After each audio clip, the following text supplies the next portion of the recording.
Bonjour à tous, bonjour à toutes. Bienvenue sur Écho et Résonance. J'espère que vous allez bien.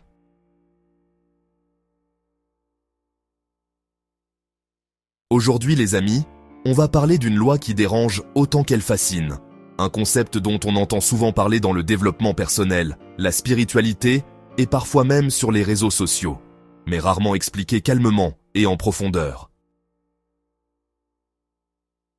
On va parler de la loi du miroir. Et la question qu'on va se poser ensemble est simple et inconfortable. Et si le monde extérieur était, en partie, le reflet de notre monde intérieur?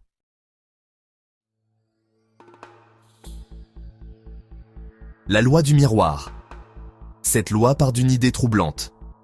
Dans sa forme la plus simple, elle dit ceci. Ce que tu vis à l'extérieur te renvoie quelque chose de ton monde intérieur. Elle suggère que les situations que nous vivons, les personnes qui nous entourent, et même les conflits qui se répètent dans nos vies ne sont pas totalement dus au hasard.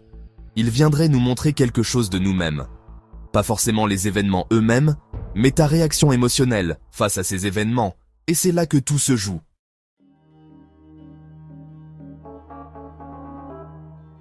Prenons un exemple très concret. Une personne t'énerve profondément. Pas un petit agacement passager, non. Une vraie réaction viscérale. La loi du miroir ne te dit pas que cette personne est imaginaire ou que ton ressenti est faux. Elle te pose une question différente. Pourquoi ça te touche autant? Qu'est-ce que ça réveille en toi? Une peur? Une blessure? Une limite que tu n'oses pas poser? Et là, souvent, ça dérange, parce qu'on préfère penser que le problème est uniquement à l'extérieur. C'est plus confortable. Mais la loi du miroir invite à déplacer le regard. Pas pour excuser les comportements toxiques, mais pour comprendre pourquoi ils prennent autant de place dans notre vie.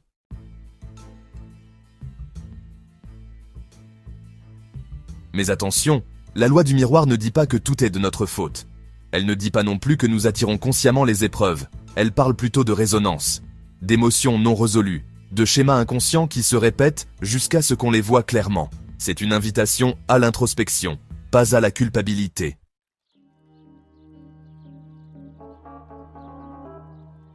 Prenons un exemple simple. Une personne qui attire sans cesse des relations toxiques. La loi du miroir ne dit pas que cette personne mérite ce qu'elle vit. Elle suggère plutôt qu'il existe peut-être une croyance profonde, un manque d'estime de soi ou une peur de l'abandon qui influence inconsciemment ses choix et ses limites. Tant que ce schéma n'est pas conscientisé, il continue de se répéter.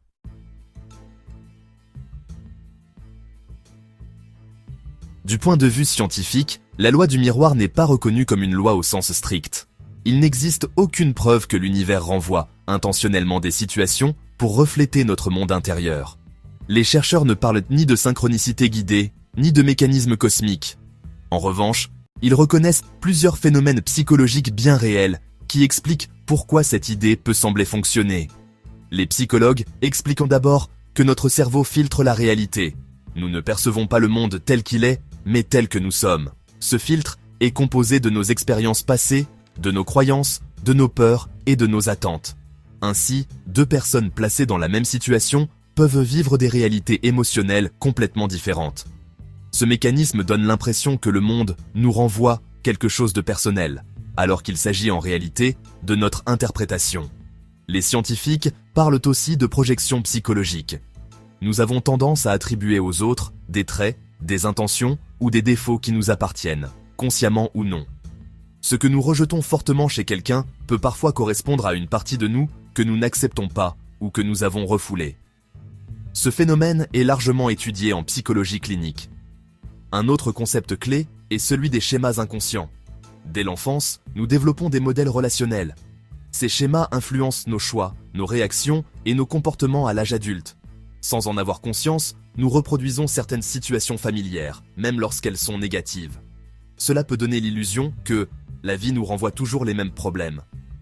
Les neurosciences ajoutent une couche supplémentaire. Le cerveau est programmé pour repérer ce qui confirme ce qu'il croit déjà. C'est ce qu'on appelle le biais de confirmation.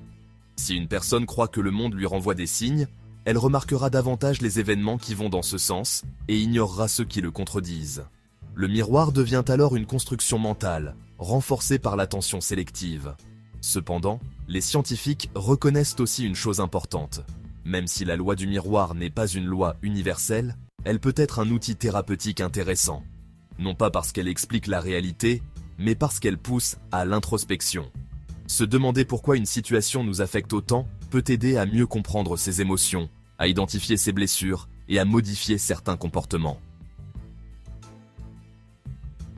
Pourtant, la science ne valide pas la loi du miroir comme un principe cosmique, mais elle confirme que notre monde intérieur influence fortement notre manière de percevoir, de choisir et de réagir. Le miroir n'est donc pas dans l'univers, il est dans notre cerveau.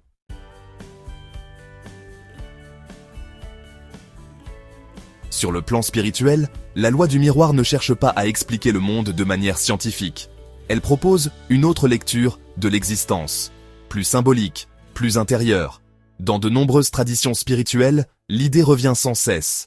Le monde extérieur serait un reflet de l'état intérieur de l'être humain. Non pas comme une punition ou une récompense, mais comme un langage. Dans le bouddhisme, on parle de l'illusion de la séparation. La souffrance naît lorsque l'on croit que le monde est entièrement distinct de nous. Ce que nous percevons comme hostile ou perturbant serait souvent le résultat de notre attachement, de nos peurs ou de nos désirs. Le miroir, ici, n'est pas une loi magique, mais une invitation à observer l'esprit plutôt que les événements. Dans les traditions hermétiques, on retrouve le principe de correspondance. Ce qui est à l'intérieur est comme ce qui est à l'extérieur. Cette idée ne dit pas que la réalité se plie à nos pensées, mais que l'ordre ou le désordre intérieur se manifeste dans notre manière de vivre le monde. Le miroir devient un outil de lecture de soi, pas un contrôle de l'univers.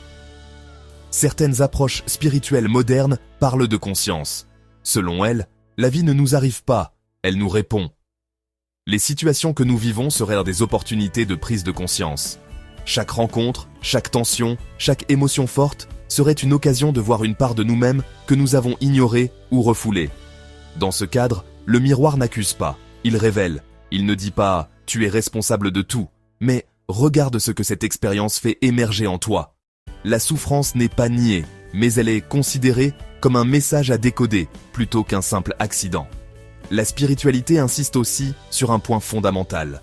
Le miroir fonctionne surtout à travers l'émotion. Ce qui ne nous touche pas ne nous parle pas. Ce qui nous bouleverse, au contraire, porte souvent un enseignement. Colère, peur, admiration, jalousie. Ces émotions sont vues comme des portes vers une compréhension plus profonde de soi. Cependant, même dans les traditions spirituelles les plus anciennes, il existe une mise en garde. Tout n'est pas miroir, tout n'est pas message. Chercher un sens absolu à chaque événement peut mener à l'illusion ou à la culpabilité. Le miroir est un chemin, pas une obligation. Il s'utilise avec discernement, humilité et compassion envers soi-même. Dans cette vision, la loi du miroir n'est pas une vérité imposée, mais une pratique intérieure. Elle ne prétend pas expliquer le monde, mais aider l'être humain à se comprendre. Et peut-être que sa véritable puissance ne réside pas dans ce qu'elle dit sur l'univers, mais dans la qualité de présence qu'elle nous apprend à cultiver face à la vie.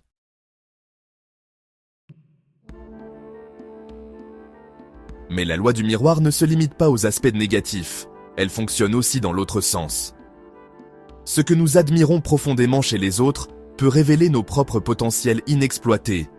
Ce que nous envions peut être un appel intérieur à développer une partie de nous que nous avons laissée de côté.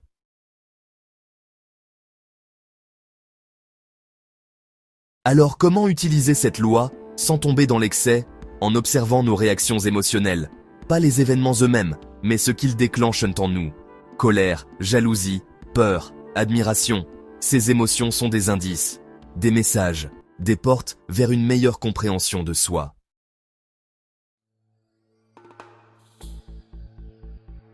Et pourtant, une question demeure. Jusqu'où cette loi est-elle vraie? Est-ce une réalité universelle ou simplement un outil de développement personnel? Les chercheurs restent prudents. Ils ne parlent pas de miroir cosmique, mais reconnaissent que notre perception du monde est profondément influencée par notre état intérieur. Ce que nous voyons n'est jamais totalement neutre.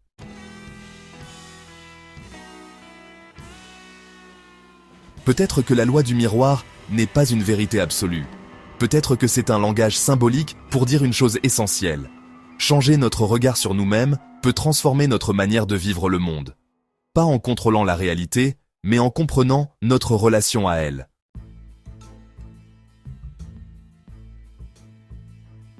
Et vous les amis, avez-vous déjà vécu une situation où le monde semblait vous renvoyer quelque chose de personnel? Un événement qui vous a forcé à vous regarder autrement? Dites-le en commentaire. Et si ce genre de réflexion vous parle, likez la vidéo, abonnez-vous. Parce que parfois, le plus grand mystère, ce n'est pas l'univers, mais nous-mêmes.